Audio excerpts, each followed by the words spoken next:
Halo, welcome back to my channel. Apa kabar semua? Semoga sehat-sehat saja ya dimanapun kalian berada. Di video kali ini akan menceritakan mengenai kisah penculikan seorang gadis kecil yang terjadi di India. Seorang gadis berusia 7 tahun diculik dan dijauhkan hanya 200 meter dari rumahnya selama bertahun-tahun.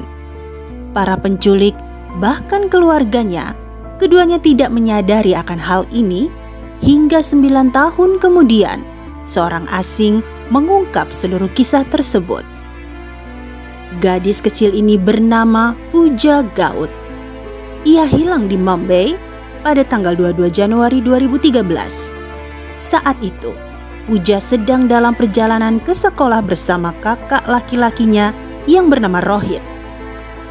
Di dalam perjalanan ke sekolah, Pooja bertengkar dengan kakaknya untuk memberikan uang jajan sebesar 5 rupiah. Selama pertengkaran tersebut, Pooja akhirnya duduk di pinggir jalan dengan marah. Rohit membiarkan Pooja dan bergegas berjalan karena mereka sudah terlambat 15 menit untuk ke sekolah. Sambil berlari ke depan, Rohit berteriak. Ia menyuruh Pooja untuk menemuinya saat istirahat untuk mengambil uang jajan. Namun sayang, Pooja tidak pernah sampai ke sekolah. Rohit yang sadar kalau adiknya tidak sampai ke sekolah, segera memberitahukan orang tuanya, yang kemudian mereka melaporkan hilangnya Pooja ke polisi. Lalu apa yang terjadi pada si kecil Pooja?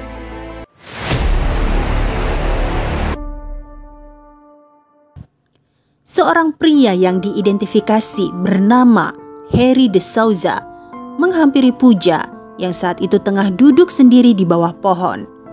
Harry membujuk Pooja dengan es krim agar ia mau ikut dengannya ke kediaman Harry.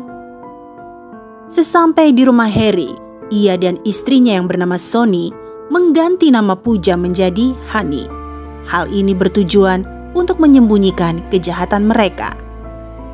Di saat kasus Pooja mulai tersebar di publik, Harry membawanya pergi ke sekolah berasrama di daerah Raipur, Karnataka. Beberapa tahun kemudian, tepatnya di tahun 2016, Harry dan Sony akhirnya memiliki seorang putri. Setelah kelahiran putri mereka, Pooja dibawa kembali dari asrama dan mimpi buruk itu pun terjadi. Dari kesaksian Pooja, ia mengatakan kalau Harry sering menganiaya dengan memukulinya. Bahkan istrinya Sony sering ikut menganiaya juga untuk hal-hal kecil yang dianggap salah. Sony memukul Pooja dengan menggunakan rolling pin, ikat pinggang, sambil memarahinya dengan menggunakan kata-kata yang sangat kasar. Pernah suatu hari, ia memukul Pooja hingga kepalanya berdarah, dan Pooja baru menyadarinya setelah ada orang lain yang menunjukkan bahwa pakaian yang dikenakannya berlumuran darah saat itu. Pooja percaya bahwa awalnya alasan dia diculik oleh pasangan itu karena mereka belum memiliki anak dan sangat menginginkan seorang anak. Akan tetapi, begitu wanita itu melahirkan seorang putri, perlakuan mereka terhadapnya berubah drastis. Awalnya, Pooja hanya disuruh mengerjakan semua pekerjaan rumah yang ada di rumah Harry dan Sony. Tetapi setelah lockdown yang diberlakukan pada awal pandemi COVID-19 di tahun 2020, ia mengatakan pasangan itu memaksanya untuk bekerja sebagai pembersih dan juga pengasuh di tempat lain, serta mengambil semua gajinya. Pooja merasa seperti berada di penjara.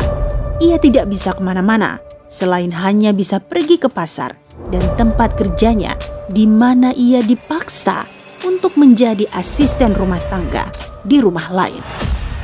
Tidak ada cara untuk melarikan diri.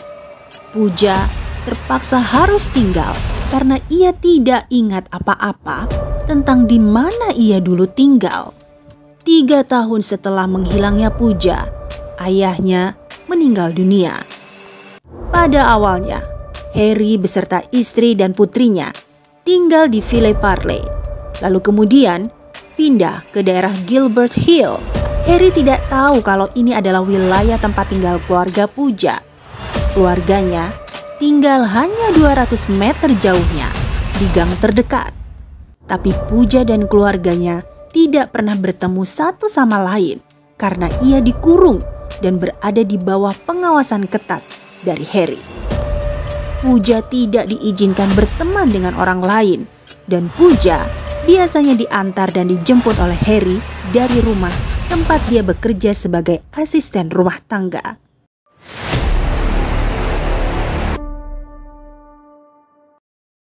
Bertahun-tahun kemudian, Pooja akhirnya menemukan jalan kembali ke keluarganya melalui sebuah keberuntungan.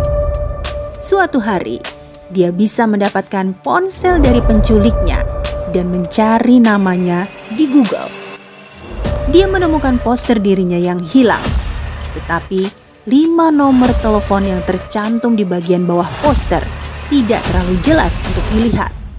Butuh waktu beberapa bulan bagi Pooja untuk menemukan keberanian menceritakan semua keadaannya pada wanita tempat ia bekerja yang saat itu sangat dia percayai. Wanita itu bernama Pramila Devendra, berusia 35 tahun. Selama Pooja bekerja di rumahnya, dia selalu baik padanya. Dirinya dan Pooja sering bercerita mengenai hal-hal baik layaknya seorang ibu dan anak. Tapi tetap saja dia terkejut ketika Pooja memberitahunya bahwa dia telah diculik dan diganti nama aslinya menjadi Hani. Ketika Pooja mengatakan padanya bahwa mereka bukan orang tua kandungnya, Pramila melakukan semua hal yang ia bisa untuk membantu Pooja. Dia sudah tahu kalau awalnya Pooja pasti terlalu takut untuk berbagi cerita dengannya. Pramila selalu curiga kalau remaja itu tidak bahagia dan diperlakukan dengan buruk karena dia sering datang bekerja sambil menangis dan sering mimisan serta mengeluh sakit. Tapi dia tidak pernah menduga kalau Pooja adalah korban penculikan. Pramila yang merasa kasihan kemudian membantu mencari informasi di internet dan menemukan laporan berita tentang penculikan Pooja. Pramila juga menemukan 5 nomor kontak untuk memberikan informasi tentang Pooja. Namun, dari 5 nomor tersebut, hanya 1 yang dapat berfungsi. Nomor tersebut adalah milik Rafiq, tetangga dari keluarga Pooja. Dan syukurnya, Pramila berhasil menghubunginya. Selanjutnya, dibantu Rafiq, mereka disambungkan melalui video call sambil menentukan waktu dan tempat pertemuan antara Pooja dan keluarganya. Di hari yang telah ditentukan, Pooja meminta izin keluar dengan alasan mengajak putri mereka untuk jalan-jalan. Akhirnya, pada tanggal 4 Agustus tahun 2022, Pooja dipertemukan kembali dengan keluarganya, yaitu ibu dan 2 saudara laki-lakinya setelah menunggu hampir 1 dekade. Rafiq sangat bahagia melihat reuni keluarga Pooja. Akan tetapi kebahagiaannya segera berubah menjadi kemarahan ketika dia mendengar apa yang telah dialami oleh Pooja. Rafiq pun mengatakan, mereka harusnya mendapatkan hukuman seberat mungkin dan dia perlu mendapatkan keadilan. 9 tahun hidupnya telah berlalu. Tidak lama dari itu, polisi mendatangi rumah Harry dan Sonny De Souza dan langsung menangkap mereka. Setelah awalnya menyangkal tuduhan tersebut, mereka akhirnya mengakui kejahatan yang mereka lakukan terhadap Pooja. Tetapi saat itu polisi hanya menangkap Harry dan meninggalkan sang istri untuk merawat putri mereka yang masih berusia 6 tahun. Tuduhan terhadap mereka termasuk dalam penculikan yang memiliki hukuman maksimal 7 tahun penjara dan denda. Mereka juga dituduh membeli atau membuang seseorang sebagai budak yang membawa hukuman maksimal yang sama, yaitu 7 tahun penjara dan denda. Tuduhan lain adalah kerja wajib yang melanggar hukum dengan hukuman maksimal 1 tahun penjara dan denda. Ibu dari Puja, yaitu Puna Santos Gaut, berusia 30 tahun, mengatakan bahwa kembalinya Puja membuatnya merasa hidup kembali. Ia bilang ia merasa mati di dalam selama 9 tahun Puja menghilang. Dan hingga sekarang pun ia masih terus mengkhawatirkan kesehatan fisik serta emosional dari putrinya itu. Cobaan belum sepenuhnya berakhir. Akibat banyaknya penyiksaan yang dialami oleh Puja selama ia diculik, Puja mengalami bengkak di punggungnya karena penganiayaan tersebut. Ia masih terus mendapatkan mimpi buruk dan kerap terbayang serta mendengar suara penculiknya di belakangnya. Ibu Puja menyalahkan para penculik karena telah mengambil segala-galanya dari dirinya, mulai dari suaminya yang karena stres mencari putri mereka, kesehatan Puja yang buruk, dan pencapaian yang terlewatkan dari tahun-tahun tumbuh kembangnya Puja. Namun tetap saja, ia tidak bisa menahan senyum. Bahkan dengan air mata mengalir di matanya, dia mendengar Puja berkata, "Senang sekali kembali bersama ibuku. Aku merasa lengkap. Sekarang aku sudah kembali ke rumah dan dikelilingi oleh keluargaku." Demikian video kali ini, semoga dapat menghibur kalian semua ya. Terima kasih banyak telah menonton sampai akhir. Sampai ketemu lagi di video berikutnya. Bye now.